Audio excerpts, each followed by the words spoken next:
Hey guys, welcome back to my channel. सबसे पहले तो happy Rakshabandhan to each and every person out there. सो आज की मेरी जो वीडियो है वो सभी बहनों के लिए है जो कि रक्षाबंधन का वेट कर रही हैं। तो आज मैं आपके साथ शेयर करने वाली हूँ ये राखी मेकअप लुक।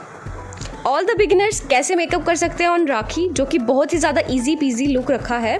और जो भी मार्केट प्रोडक्ट्स मैंने इसमें यूज़ किए हैं मैंने वीडियो में मेंशन कर दिए हैं।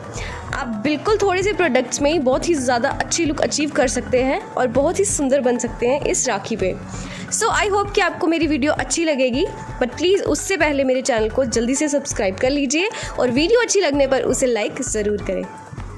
सो ज़्यादा टाइम ना वेस्ट करते हुए लेट्स स्टार्ट द वीडियो।